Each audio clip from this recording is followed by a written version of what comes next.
ഈശോ മിശിഹായ്ക്ക് സ്തുതിയായിരിക്കട്ടെ. ഇന്ന് നിങ്ങളുടെ മുന്നിൽ സാക്ഷ്യം പറയാൻ വേണ്ടിയിട്ട് അനുവദിച്ച ഈശോയ്ക്കും പരിശുദ്ധ അമ്മയ്ക്കും 1000 നന്ദി പറയുന്നു. എൻ്റെ പേര് ഏഞ്ചൽ മരിയ സെബാസ്റ്റ്യൻ. എൻ്റെ വീട് ഇവിടെ മുഹമ്മയിലാണ്. ഞാനൊരു നേഴ്സാണ്. ഞാൻ പഠിച്ചുകൊണ്ടിരുന്ന സമയത്താണ് ഞാൻ കൃപാസന മാതാവിനെ പറ്റി കൂടുതൽ അറിയുന്നതും ആ പ്രാർത്ഥനയിലും തീക്ഷ്ണതയിലും കൂടുതൽ വളരുവാനായിട്ട് ആഗ്രഹിച്ചതൊക്കെ ആ ഒരു സമയത്താണ്. എൻ്റെ അമ്മയും അമ്മച്ചിയും ഒക്കെ ഇവിടെ വന്ന് ഉടമ്പടി എടുത്തിട്ടുണ്ട്, അങ്ങനെ എനിക്കറിയാം. പിന്നെ പ്രധാനമായിട്ടും ഞാൻ നഴ്സിങ്ങിന് പഠിച്ചപ്പോൾ എൻ്റെ കൂടെ പഠിച്ചിട്ടിരുന്ന എൻ്റെ ഒരു കൂട്ടുകാരത്തി, അവൾ എനിക്ക് വന്ന് പത്രം തരുകയൊക്കെ ചെയ്യുമായിരുന്നു. അപ്പോൾ അതിലെ സാക്ഷ്യങ്ങളൊക്കെ വായിച്ചത് വഴിയായിട്ടാണ് അമ്മയുടെ ഒരുപാട് അത്ഭുത കാര്യങ്ങളും എല്ലാം അറിയുകയും അതിലേക്ക് കൂടുതൽ ഞാൻ അട്രാക്റ്റ് ചെയ്യപ്പെടുന്നതും അവൾ വഴിയായിട്ടാണ്. അപ്പോൾ തൊട്ട് പ്രാർത്ഥിക്കുമായിരുന്നു. ആ സമയത്ത് ഞാൻ ഉടമ്പടി എടുത്തിട്ടില്ല നഴ്സിങ്ങിന് പഠിക്കുന്ന സമയത്ത്. എന്നാലും എല്ലാവരും കൂടെ ഒരുമിച്ച് പ്രാർത്ഥിക്കും. അവളാണെങ്കിലും അവളുടെ തൈലവും കാശ്രൂപവും ഒക്കെ നമുക്ക് പ്രാർത്ഥിക്കാൻ തരും. അങ്ങനെയൊക്കെ ആയിരുന്നു പഠിക്കുന്ന സമയത്ത്. എനിക്ക് പഠിക്കാൻ ഭയങ്കര ബുദ്ധിമുട്ടായിരുന്നു. നഴ്സിംഗ് പഠിച്ചുകൊണ്ടിരിക്കുന്ന സമയത്ത് എനിക്ക് ഭയങ്കര പാടായിരുന്നു. ഫസ്റ്റ് ഇയർ ഒക്കെ വരുന്ന സമയത്ത് എനിക്ക് എന്നെക്കൊണ്ടെല്ലാം പറ്റും, ഞാൻ പഠിച്ചു കഴിഞ്ഞാൽ തീരാനുള്ളതേ ഉള്ളൂ, ഇതൊക്കെ എന്നൊക്കെ ഒരു ഇതിലാണ് ഞാൻ നഴ്സിംഗ് പഠിക്കാൻ പോകുന്നത്. പക്ഷേ ഫസ്റ്റ് ഇയർ കഴിഞ്ഞപ്പോഴത്തേനും എനിക്ക് ഏകദേശം ഒരു ധാരണ കിട്ടി, ഇത് എന്നെക്കൊണ്ട് തന്നെ നടക്കുന്ന പരിപാടിയൊന്നും അല്ല എന്ന് എനിക്ക് മനസ്സിലായി. അപ്പോൾ തൊട്ട് ഞാൻ മാതാവിനെ കൂടെ കൂട്ടി. അതിനെന്നെ സഹായിച്ചത് എൻ്റെ കൂട്ടുകാരിയുമാണ്.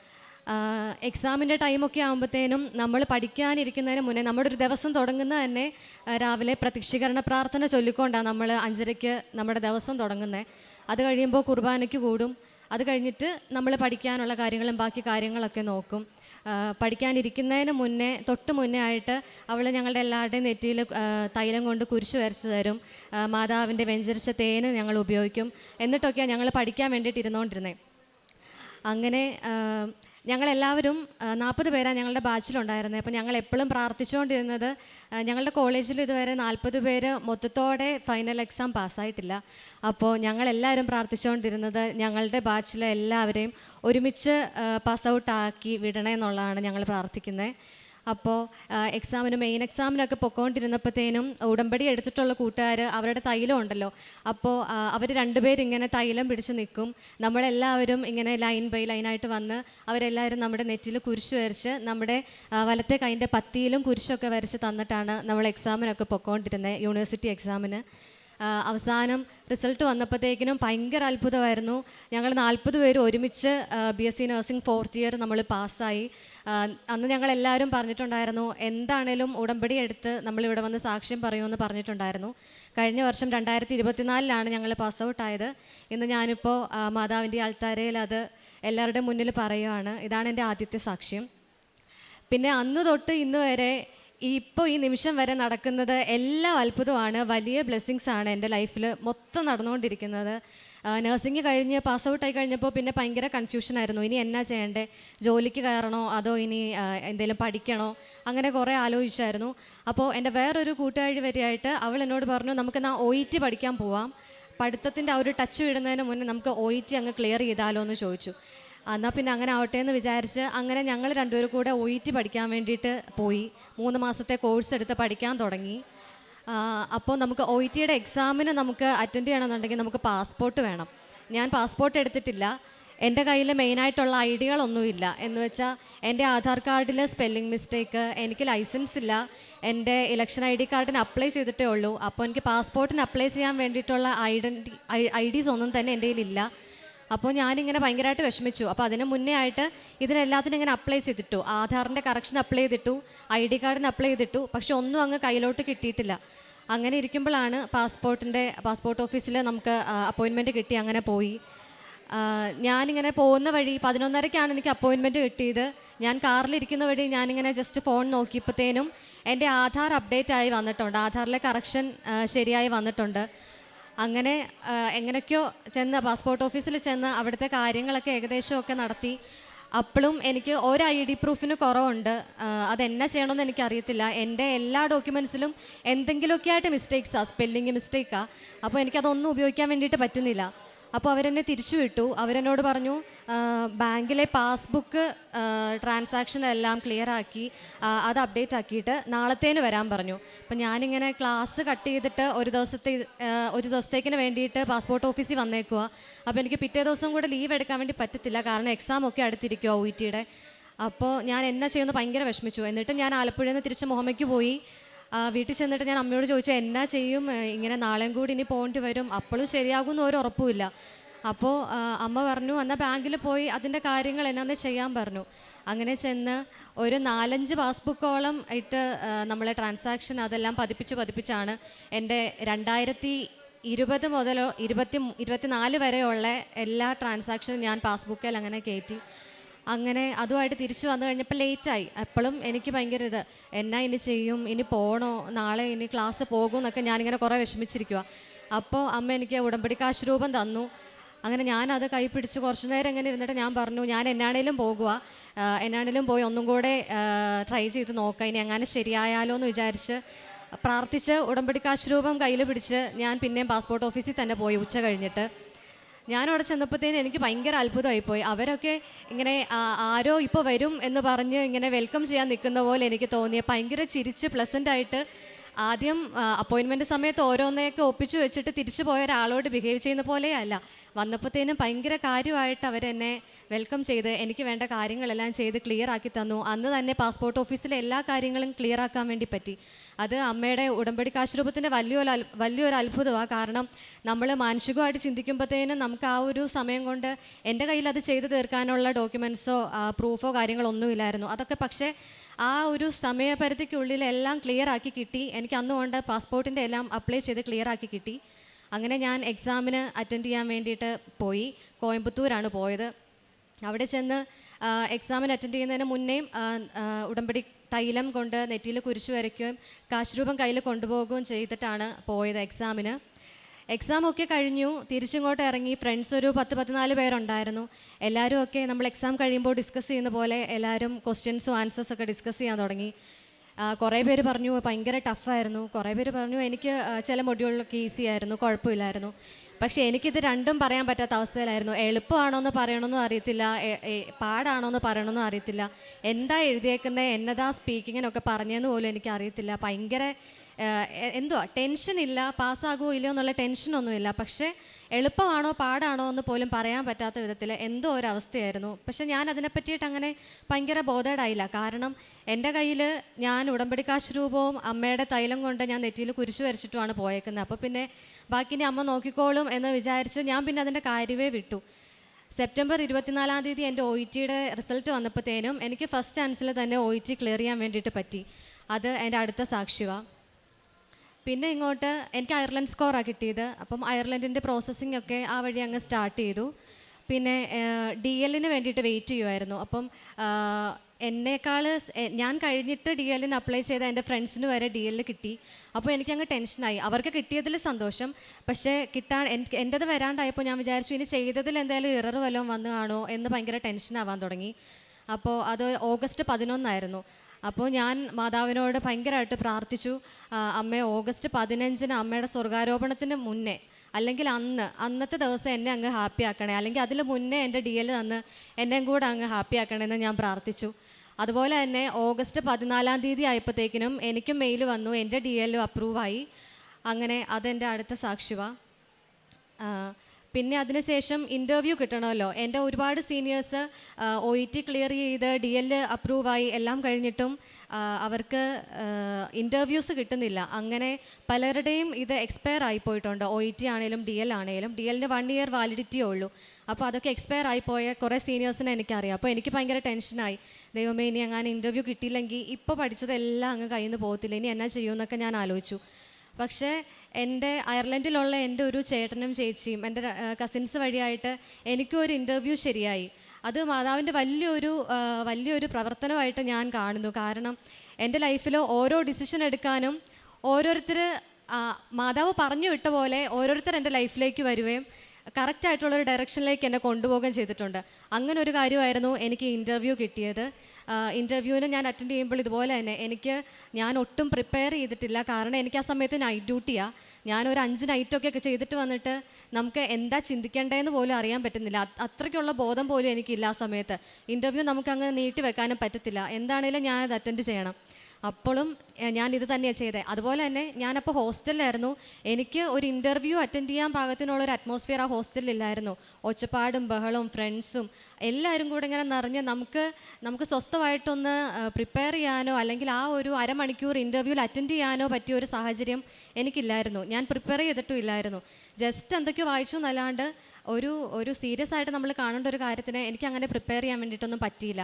അപ്പോഴും ഞാൻ ചെയ്തത് ഇത് തന്നെ ഉള്ളൂ. മാതാവിൻ്റെ കാശ് രൂപം മുറുക്കെ പിടിച്ചുകൊണ്ടായിരുന്നേ. കയ്യിലിങ്ങനെ ഒരു കയ്യിൽ ഫോൺ പിടിച്ച് ഒരു കയ്യിൽ കാശ് രൂപം കൊണ്ട് മുറുക്കെ പിടിച്ചിട്ടാണ് ഇൻ്റർവ്യൂവിന് അറ്റൻഡ് ചെയ്തുകൊണ്ടിരുന്നത്.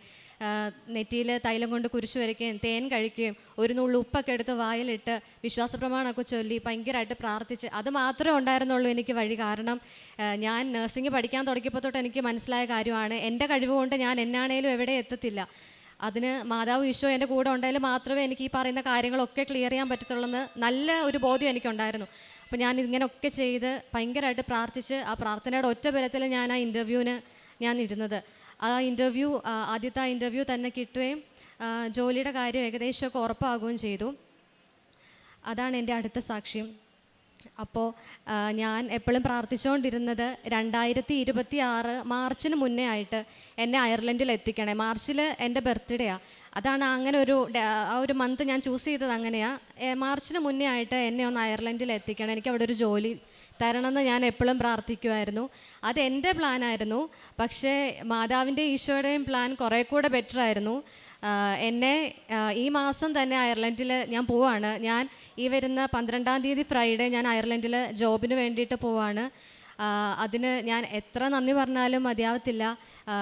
എല്ലാം ഈശോയുടെ മാതാവിൻ്റെ ഒറ്റ അനുഗ്രഹം കൊണ്ടും ഞാൻ ഇവിടെ വന്ന് ഉടമ്പടി എടുത്ത് പ്രാർത്ഥിച്ചതിൻ്റെയും ഉടമ്പടി വസ്തുക്കൾ ഉപയോഗിച്ചതിൻ്റെ ആ ഒരു ഭക്തിയുടെ ഒക്കെ ഭാഗമായിട്ട് മാത്രമാണ് എനിക്ക് ഇന്നിപ്പോൾ ഞാൻ ആഗ്രഹിച്ചതുപോലെ എനിക്കൊരു ജോലി കിട്ടുകയും ഞാൻ ആഗ്രഹിച്ചതുപോലെ എനിക്ക് പുറത്തേക്ക് പോകാൻ പറ്റുകയും ചെയ്യുന്നുണ്ടെങ്കിൽ അത് മാതാവിൻ്റെ ഈശോയുടെയും വലിയ അനുഗ്രഹം ഒന്നുകൊണ്ട് മാത്രമാണ്.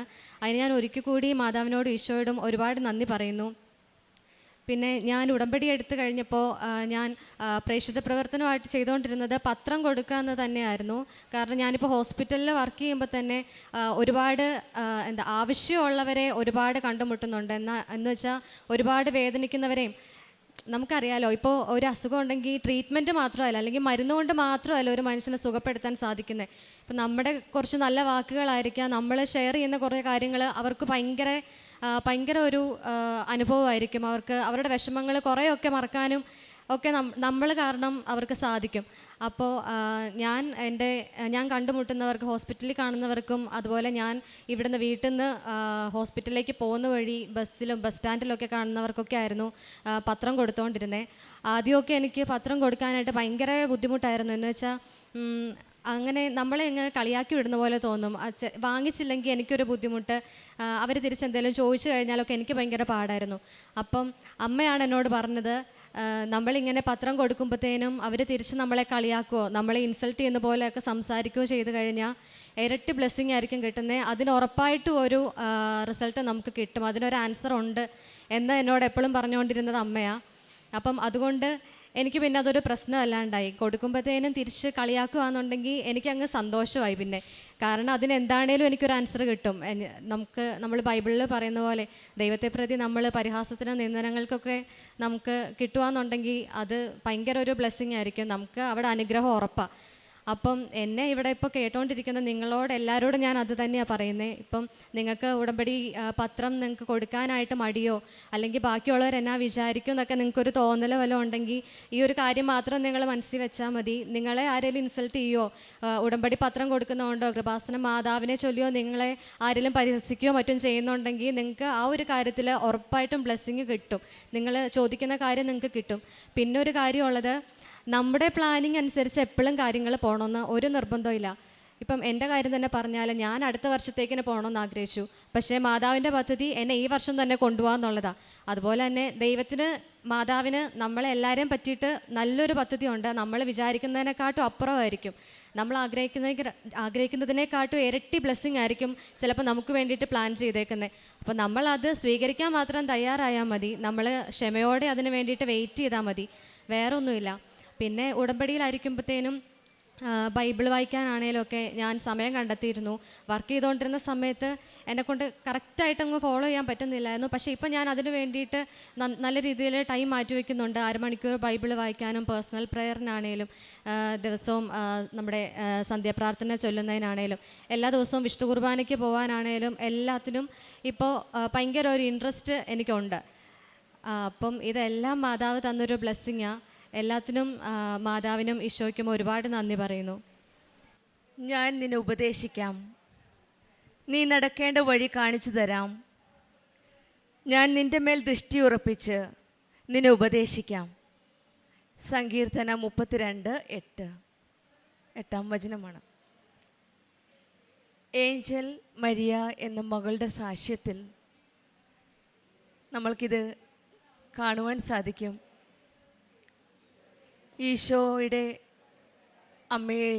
ഈശോയും അമ്മയും ഈ മകളെ ഉപദേശിച്ച് വഴി നടത്തുന്ന ഒരു രീതി. ആദ്യം അമ്മ പറഞ്ഞു ഉടമ്പടിയെപ്പറ്റി. പക്ഷേ കൂട്ടുകാരിൽ നിന്ന് കേട്ടപ്പോഴാണ് ഈ മകൾക്ക് കൂടുതൽ വിശ്വാസവും ഒരു തീഷ്ണതയും വന്നത്.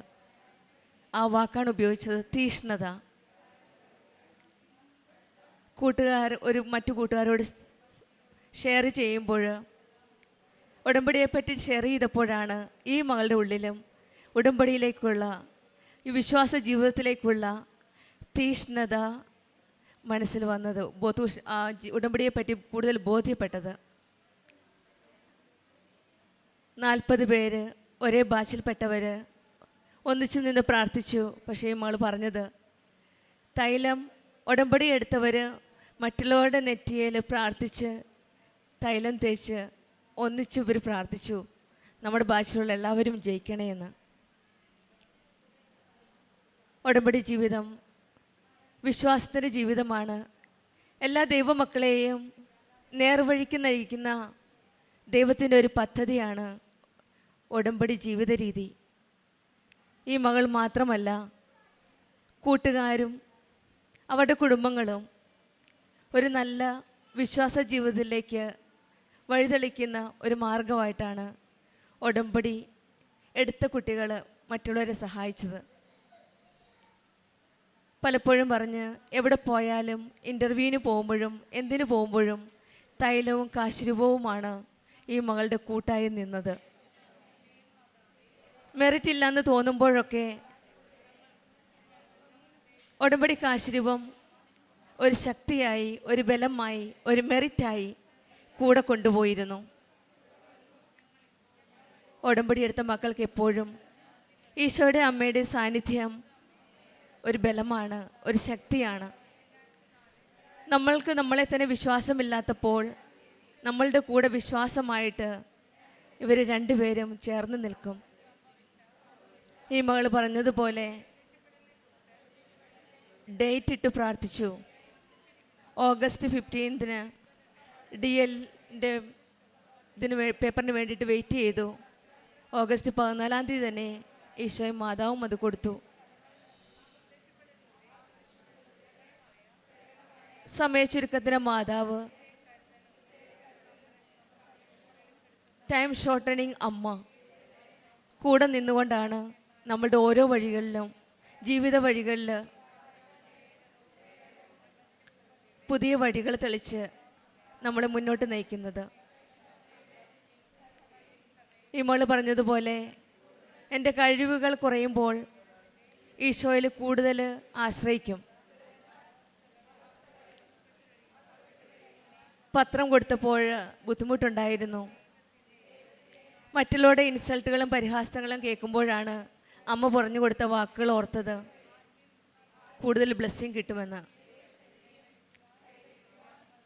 അമ്മകൾ പറഞ്ഞതുപോലെ എല്ലാ കാര്യങ്ങളിലും ദൈവത്തിനും ഒരു പദ്ധതിയുണ്ട്. നമ്മൾ ഓരോ പ്ലാനുകളും ഓരോ പ്രോജക്റ്റും ഉടമ്പടിയിൽ കൂടെ നിയോഗം വെച്ച് പ്രാർത്ഥിക്കുമ്പോഴും ദൈവത്തിനൊരു പദ്ധതിയുണ്ട് നമ്മളെപ്പറ്റി.